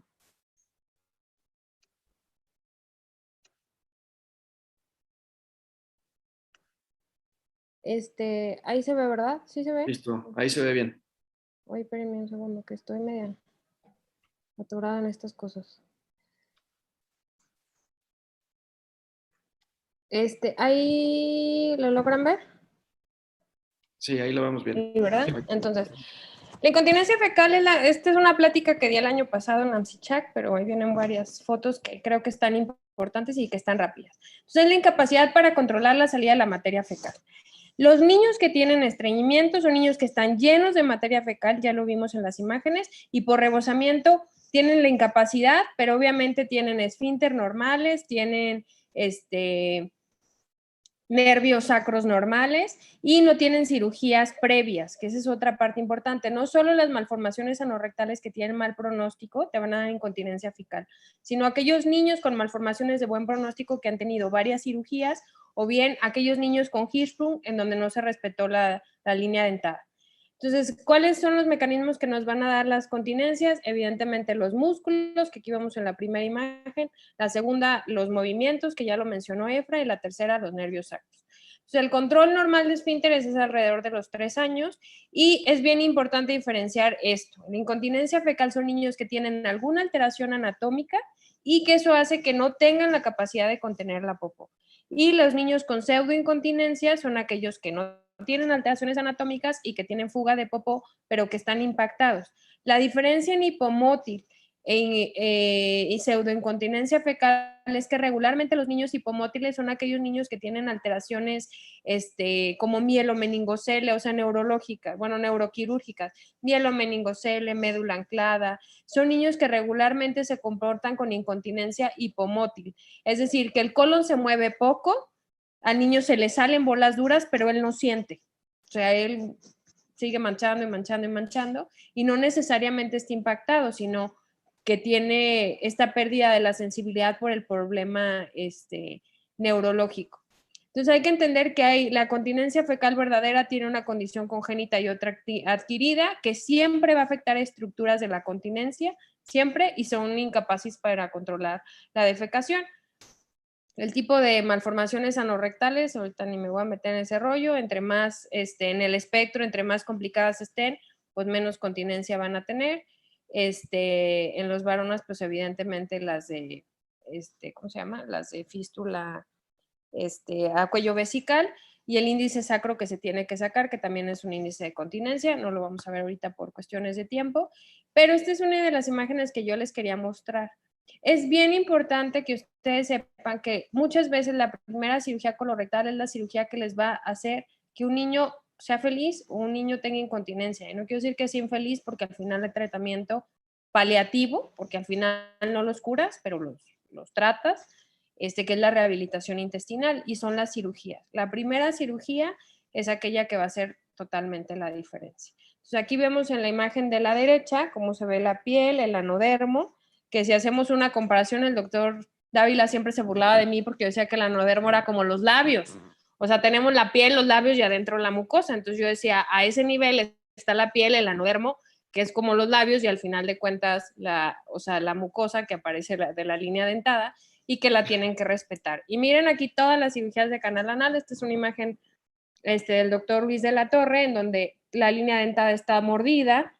La primera se ve bien, en la A, en la B, evidentemente solo está piel con colon, en la C, piel, anodermo y colon, no vemos línea dentada, en la D igual piel, anodermo y colon, en la otra tenemos prácticamente lo mismo, y hay una que creo que es la F, en donde se ve parte de la línea pectínea, pero está mordida, o sea, no está completita, no se respetó. Que esas son de las partes importantes y de las partes difíciles que también tenemos que ver cuando operamos los niños con estreñimiento. Pero en forma general, son niños que tienen alteraciones en alguna parte de la estructura de la continencia, llámese nervios, llámese esfínter, llámese canal anal, o bien pues los músculos, ¿no? Aquí ya mielomeningocele. Y pues la pseudoincontinencia es esto, o sea, hay mucha materia fecal, los niños se niegan a defecar y hacen este círculo vicioso que viene ahí entre dolor, no evacuación y heces, que es el estreñimiento agudo, que eso no lo vimos en el estreñimiento, pero que es muy importante. Lo primero que tienen que hacer en este tipo de niños es quitarles el dolor, y para eso les dejamos Proctoacid. Les dejas Proctoacid, les quitas el dolor y les quitas este miedo a evacuar, y entonces el niño empieza a evacuar y deja de hacer encupresis y se quita. Y el diagnóstico de la incontinencia, pues tienen que valorar las demás estructuras. No sé si les quedó claro. Sí, Leti, yo creo que sí quedó bastante claro. O sea, nada más como que mencionar el término de pseudoincontinencia es el que usamos ahora como para estreñimiento crónico, ¿no? Porque también hay varias sesiones de pediatría que están conectados. Y la incontinencia fecal la dividimos en dos grupos, en hipermótil e hipomótil. Y la hipomótil es la que se comporta como estreñimiento crónico. Así es. Así es, la hipomótil es la que se comporta como estreñimiento crónico porque hace bolas duras, pero regularmente, aquí hay una imagen. Entonces, la hipomótil es un colon dilatado gordo que se comporta como estreñimiento, pero que el niño no siente. Esa es la parte más importante y que regularmente va a estar asociado a problemas a nivel sacro, o sea, llámese mielomeningocele, médula anclada, cualquiera de las otras que ya mencioné. Y el hipermótil son intestinos que se mueven muy rápido. Vean esa imagen. ¿Sí ven mi pantalla todavía? Sí, Leti. Ven esa imagen en donde está el intestino, incluso se ven todas las austras del colon, ¿no? Entonces, donde se está moviendo muy, muy rápido. Entonces, los niños, como no sienten, tienen descargas antes de las 24 horas. Entonces, por eso es importante que les damos antidiarreicos. Antes se llamaba incontinencia con tendencia a estreñimiento, incontinencia normal, ¿no? Pero eso hacía como que se confundiera, entonces, por eso el doctor Peña hizo esta diferencia entre hipomótil e hipermótil, que siempre tenemos que valorar los antecedentes de las estructuras que les menciono, ¿no? Y pues que el niño, hay otros niños que son borderline, y esa es una parte bien importante, que nosotros decimos, todo es verde, digo, todo es negro o todo es blanco, hay tonalidades de grises, hay niños que son borderline que no sabes si realmente se van a comportar como con incontinencia o no, y que muchas veces les dejas los enemas y en el verano les dejas como esa parte del reto de dejarle el laxante a ver si reacciona o no, que son la minoría. Pero en forma general, así se divide. No sé si quedó más o menos clarito. Sí, Leti, gracias. Díganme cómo me salgo o alguien haga algo para que me salga de aquí.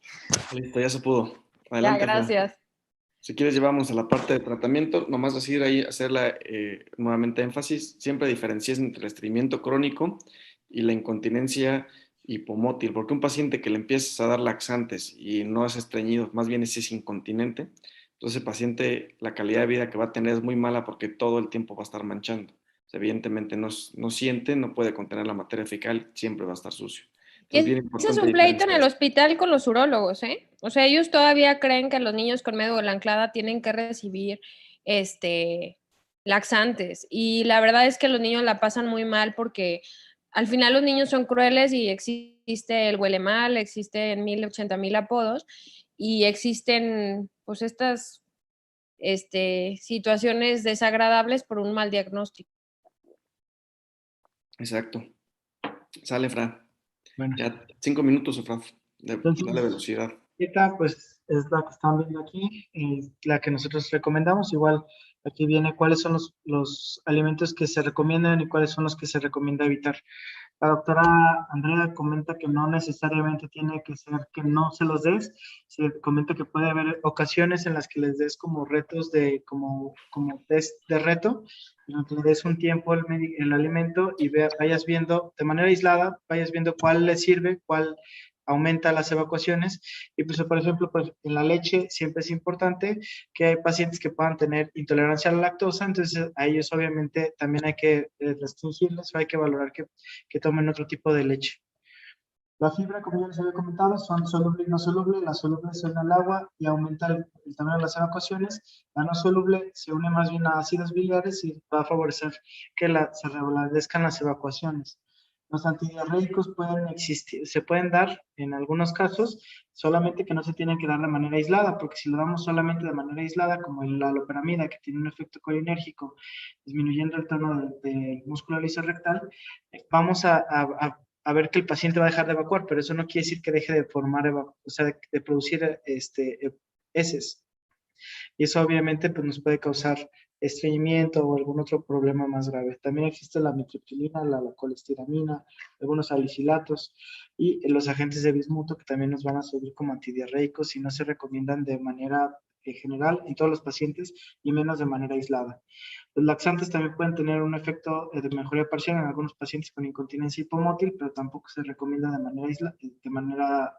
dar el tratamiento únicamente con esto, y pueden ser útiles en algunos pacientes con pseudoincontinencia, como comentaba la doctora Leti, siempre importante de poder diferenciar entre uno y otro. También comentaba la doctora Andrea que existen los tapones anales, se usan en conjunto con el manejo intestinal, pero tienen una efectividad baja de 37%, entonces realmente no están como tal recomendados. El manejo intestinal, para hacerlo, para iniciarlo, siempre tenemos que hacer un colon por enema porque tenemos que determinar el tipo de incontinencia. Hay que nunca recordar que no se debe de usar bario para que si hay una complicación, obviamente desde el punto de vista de complicaciones con bario es más grave a nivel intestinal o a nivel abdominal y tampoco nos va a servir mucho para la valoración post evacuación, que también se tiene que tomar radiografía y es mucho más fácil con el hidrosoluble. Los resultados siempre tienen que estar valorados con radiografías abdomen diario de preferencia y se debe ajustar el tratamiento para cada paciente. ¿Cuál es el manejo intestinal? Es idealmente un enema al día con una evacuación de 35 a 45 minutos posteriores a la evacuación. El enema siempre tiene que ser... Perdón, la doctora, creo que quiere decir algo. Efra, ahorita que acabes, quiero decir algo de esa foto, que es una foto muy representativa, por eso alcé la manita. En el caso del paciente, pues es que el paciente vacíe el colon, o sea, el enema tiene que ser adecuado, tiene que vaciar el colon del niño y tiene que permitir conservarse limpio por 24 horas. Esto, la imagen, que no sé si es lo que va a comentar la doctora Leti, comentaba la doctora que en algunas ocasiones puede haber fuga del enema. Entonces, al momento de nosotros poner inflar, evitamos que salga y eso favorece que el enema se pase y se mantenga todo dentro del paciente el tiempo que nosotros queremos. Y en los adolescentes hay que valorar obviamente ya tratamiento con malón o neomalón, sobre todo porque pues obviamente ya no van a estar muy contentos de que les hagan los familiares un enema. Perfecto. Adelante, Leti. Yo de ahí quiero comentar, vean la gran diferencia entre un enema para estreñimiento y un enema para continencia fecal. El enema para estreñimiento es meter toda la sonda Nelaton alto y hacer todo el baño que ya dijimos para que pueda por arrastre y por irritación, irritabilidad y todo eso, ya que pueda bajar la materia fecal. Y en los niños con incontinencia es este tipo, es con sonda Foley, porque la sonda Foley, literal, el globo es como un tapón. Entonces, el colon por enema que haces es un colon por enema para ver qué tipo de colon es, pero también para ver qué cantidad vas a meter. Entonces, regularmente metes el medio hidrosoluble hasta que llegue a la mitad del colon transverso. Entonces, ya que pintó todo el colon izquierdo, ahí pues ya ves si son 100 mililitros, 200 mililitros, 600 mililitros. Evidentemente, entre más grueso esté el colon, como les enseñé el hipomótil, mayor cantidad de enema vas a requerir y mayor cantidad de irritante vas a requerir. No hay una receta, así como lo comentó Efraín anteriormente. Y aquí es bien importante que vean que el globo no necesariamente son los 10 mililitros que dice la sondita. A veces 30, a veces 40. El chiste es que hagas un tapón para que no se te fugue el enema y que le puedas meter la cantidad de solución que el colon por enema de cada paciente dictó. Evidentemente, si es hipomótil, ya lo dije, va a necesitar menos cantidad e hipermótil mayor. Y hago énfasis en esto porque en los primeros años, sobre todo la residencia, como que no nos queda claro. Ya cuando uno ya está viejito, pues ya como que ya lo vivió y ya lo estuvo viendo y viendo y viendo. Pero los primeros años es por qué Foley, por qué alto, cómo es que me explican esto. Y aquí por eso quise hacer como que la pausa para que pudiéramos diferenciar el tratamiento de uno y otro. Gracias, Leti. A mí nada me gustaría hacer un... Alfredo, apagaste tu micrófono. Perdón, te metiste un poquito al manejo de otros medicamentos diferentes, todos los antidiarreicos que describiste, pero nada más hacer énfasis que el paciente con incontinencia fecal, el tratamiento es rehabilitación intestinal. Entonces ya la rehabilitación intestinal, dependiendo del tipo de colon, algunos requieren como el uso de loperamida, pero el tratamiento de base es la rehabilitación intestinal y el objetivo pues, es mantener limpios a estos niños 24 horas mediante estos enemas que estás describiendo. Y nunca laxantes, nunca. O sea, tienes que hacer bien el diagnóstico, si es pseudoincontinencia o si es incontinencia fecal hipomótil. Es bien, bien importante. Exacto. Pero no, por ejemplo, tienen un niño normal, sano, no tiene malformación anorrectal y está teniendo evacuaciones, salida o fuga de evacuaciones duras, tú le haces el tacto, está impactado, lo desimpactas y a pesar de eso tiene dedos en garra y también tiene problemas para orinar, entonces pues ahí piensas en una médula anclada, o sea, sí tienes que hacer, por eso es bien importante la historia clínica e ir dirigido, porque pues hay niños que solo tienen médula anclada y no tienen todas las asociaciones que nosotros vemos en el hospital y que por eso tienen que hacer como que toda esta parte de la exploración física y demás, pues para ver si en esos niños sí vale la pena hacerle una resonancia musca de médula anclada y hacer el diagnóstico diferencial entre uno y otro. Muy bien. Adelante, Fra. Bueno, ya para casi terminar, Los pacientes con incontinencia hipermótil, estos son en los que sí se tiene que dar una dieta astringente, dependiendo de cada paciente, pero se tiene que valorar la dieta astringente, la loperamida, se puede dar en algunas ocasiones pectina, y siempre evitando irritantes, como lo que ya les había comentado, de las dietas principalmente, algunos alimentos que nos puedan favorecer que esa hipermotilidad aumente todavía más. El manejo quirúrgico es el procedimiento de Malone. Este procedimiento es un procedimiento fácil de realizar. No, dentro de lo que cabe, evidentemente yo no puedo decir nada porque no tengo idea, pero lo que comenta la literatura es que es fácil de realizar y fácil de revertir. Lo que vamos a hacer es que vamos a tomar el apéndice lo vamos a conectar de manera hacia la piel a través del ombligo, y a través de eso vamos a pasar una sonda que nos va a permitir hacer enemas anterógrados. Esto con la intención, pues, obviamente, de mejorar la condición y que el paciente no esté todo el tiempo metiéndose una sonda transrectal. Los enemas, como aquí podemos ver, se conectan directamente hacia el ombligo, y de ahí se hace el enema anterógrado. La técnica, vamos a hacer igual una incisión infraumbilical, en la cual se reporta que tiene que ser como de unos 4 centímetros, con la intención de alcanzar a meter dos dedos, es lo que comenta el libro del doctor Peña. Ahí vamos a buscar lo que es el apéndice, vamos a ver qué tanto está móvil, sobre todo el ciego. En algunas ocasiones no está lo suficiente y tenemos que hacer un poquito de disección a nivel de la fascia de Toll, no separar totalmente el colon ascendente, pero sí lo suficiente como para que nos permita acercar el apéndice hacia la pared abdominal, específicamente hacia el ombligo. Entonces, ya una vez que tenemos el apéndice, libre, y lo tenemos que hacer unas ventanas al mesoapéndice, con la intención de ganarle un poquito más ganarle un poquito de movilidad. Lo vamos a hacer como aplicar con la pared del colon del ciego. Esto siempre tiene que ser la porción lateral, anterior lateral, para evitar que se ocluya si lo hacemos en la medial por la cuestión de la válvula ileocecal. Entonces, ya que tenemos eso, los puntos comenta que son profundos, son de profundidad total en la pared del ciego, y a nivel del apéndice tienen que ser seromusculares. Siempre vigilando que no haya alteraciones, obviamente, de la vascularización del apéndice, que viene por parte de la arteria, apendicular, que solamente es una. Entonces, si llegamos a comprometer esa vascularización, pues obviamente va a haber necrosis.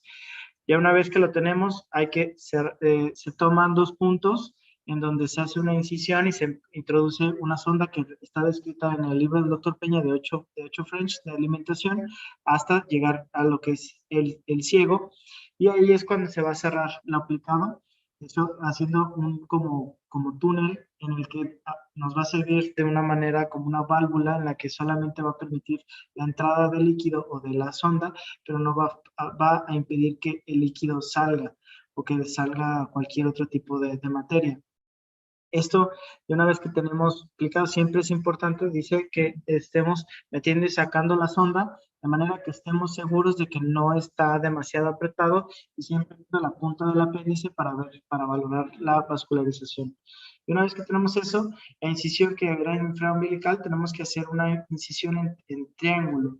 Esta incisión en triángulo, o para completarla como en Y, nos va a favorecer que en esta porción vamos a anastomosar el apéndice. Ahorita vamos a ver un poquito más adelante. Se tiene que hacer, ya que tenemos la apertura, se tiene que hacer como si fuera un corte en bisel, de manera que embone aquí de manera mucho más fácil. Se va a anastomosar en la punta del triángulo con la punta del apéndice, y todo lo demás se va a ir anastomosando para, de un lado del triángulo, completar la vuelta del apéndice, y del otro vamos a unir esta porción, vamos a suturarla con el resto de la piel, y vamos a terminar de manera recta. Esto nos ayuda a que la mucosa quede por dentro, que quede con digamos, un resultado estético mucho mejor, y siempre se tiene que anclar con un punto de cera para que no se pueda mover esa sonda. mientras queda ya bien estable. Aquí podemos ver cómo se va haciendo la anastomosis o la sutura se va haciendo en la parte, digamos, izquierda del triángulo, y al final solamente se hace el cierre del resto de la herida. Y nos queda con un resultado bastante estético, con el punto de seda que tiene que quedar ahí anclado. Ya posteriormente se va a poder retirar o se va a poder permanecer, de manera que ya esté, pero digamos, bien establecida ahí la fístula. Y aparte de eso, si el paciente no tiene apéndice o lo requiere para algún otro tipo de procedimiento, se puede hacer un neomalón. Ese es como un colgajo que se hace del colon ascendente. En este caso vamos a tomar, comenta que tiene que ser una porción en la que haya 2 arterias que van a estar nutriendo de manera perpendicular al eje del colon ascendente. Se va a hacer la resección siempre de manera perpendicular paralela a las arterias. Hace mucho énfasis en que de preferencia sean 2, y después de eso vamos digamos, a retirarlo. Aquí se ve un poquito mejor, se va a abrir, y eso nos va a permitir que empecemos a hacer igual un túnel o un neoapéndice, se vaya cerrando, y a partir de ahí son prácticamente los mismos pasos, solamente obviamente con esto también hay que hacer, principalmente es más frecuente que tengamos que hacer una disección de cierta porción de la fascia del top para que podamos movilizar lo que es el colon, o sea, el colon ascendente, para poderlo aproximar a lo que es la pared abdominal y obviamente el ombligo. Ya que tenemos formado el neoapéndice, vamos igual a colocar la sonda. Igual se va a hacer una aplicatura con una porción también del colon. En esta ocasión lo que se tiene que hacer es como regresarlo un poquito para que esté aplicado, y eso lo vamos a llevar igual al ombligo, y prácticamente el resto de los pasos son el mismo, con la intención de que queden lo más estético posible. Existen pacientes en los que si bien tienen apéndice, cuando se abran puedan tener un apéndice pequeño, entonces existen técnicas como esta que se observan para poder ampliar un poco y favorecer, sobre todo en pacientes obesos o pacientes un poquito ya más grandes, que puedan no alcanzar el apéndice hacia el ombligo. Vamos a hacer una disección de una porción del ciego, de manera que se amplíe el apéndice, y con esto poder hacer la cirugía sin que haya mayor problema. Existen en algunos otros pacientes la colocación de botones como el botón de Chait, que van a ir directamente al ciego. Esto se puede poner igual por cirugía abierta o por cirugía laparoscópica, y pues no tiene mayor complejidad que esa. Igual se abre en esta ocasión, se pone aquí el enema y ya después se vuelve a cerrar. Y ese sería. Gracias, Fran. Ahora sí te aventaste casi 2 horas. Leti, no sé si nos quieres decir algunos comentarios sobre el malón. Pues no está tan sencillo como dijo Efra. No, de acuerdo. Pues sí, o sea, en forma general son niños que ya deberían de tener un esquema bien establecido de rehabilitación intestinal. Son niños que tienen que ser constantes en la rehabilitación intestinal para proponerles los enemas, y regularmente esperamos a la adolescencia. ¿Por qué? Pues por los cuidados que tienen que tener para no perder esa oportunidad en los cuales pues, los niños eviten los enemas retrógrados y los hagan de forma anterógrada. Es como de forma general. Una vez que un niño es incontinente y que no va a tener cambio por ejemplo, esas imágenes que yo les enseñaba de lesiones de la línea dentada, pues el niño ya, bye, o sea, ya va a ser incontinente el resto de su vida. Una vez que llega a la adolescencia les podemos proponer esto del malón. No es una cirugía sencilla porque hay 2 puntos críticos. Uno es, de hecho, me vieron ahí como moviéndole a mi celular, estaba intentando encontrar unas imágenes de uno que yo hice aquí en Aguascalientes. Uno es, la vasculatura es una buena trampa cuando no tienes al doctor Dávila y al doctor Emilio ahí al lado tuyo. Es un buen trabajo. O sea, poder dejar viable la apéndice y poder hacer estos, no sé si puedes poner la imagen esa mera, poder dejar estas ventanas que te puedan dar la elongación adecuada, esa es una buena trampa. Otra buena trampa es la válvula. Esta parte que tú decías muy importante, estar metiendo la sonda y estar anudando, es una parte muy importante, porque si tú dejas un malón que después te va a estar manchando, pues no va a tener ningún sentido y ya te aventaste el apéndice y seguramente vas a tener que hacer un neomalón. Entonces, esta parte es como una funduplicatura, pero a nivel del apéndice, ¿no? O sea, poderlo pues abrazar un poco el apéndice para que pueda entrar el enema, pero no puede estar saliendo y no puede estar manchando el ombligo. Es otro punto importante. Y finalmente la longitud, porque regularmente pues, los adolescentes ya tienen un tejido adiposo un poquito más grande. Yo creo que en general es un procedimiento que si se realiza de forma adecuada, la verdad es que da unos muy buenos resultados y los pacientes quedan contentos porque estéticamente se ven bien, se hacen autosuficientes, sobre todo pues niños que necesitan hacerse el enema para no estar manchando, entonces ellos solitos se pueden meter la sonda, se ponen el enema y les cambias totalmente la vida. Respecto a la técnica, no sé si tengan alguna duda en específico, digo, es muy minuciosa, pero no sé, o sea, por tiempo, yo no tengo nada que hacer, pero yo no sé ustedes porque uno ya no es residente, ¿verdad? Entonces no sé, pero por técnica más bien no sé si tengan alguna duda en específico, chicos. Algo de lo que preguntaba Leti era cuánto tiempo dejabas la sonda colocada antes de poder retirarla y que el niño pueda empezar a quitarla y poderse hacer los enemas solos. Yo fui una miedosa y la dejé un mes. Ok. Pues nunca, o sea, la verdad soy bien honesta, o sea, sí había hecho en el hospital infantil, obviamente con el doctor Emilio, pero pues aquí en vivo y a todo color y con un residentito de pediatría jalándome la separación, pues le pedí a Dios que todo salía bien. Me fue bien, les quería mostrar las fotos, luego se las presumo. Es una niña de 14 años con incontinencia fecal, por Hirschsprung.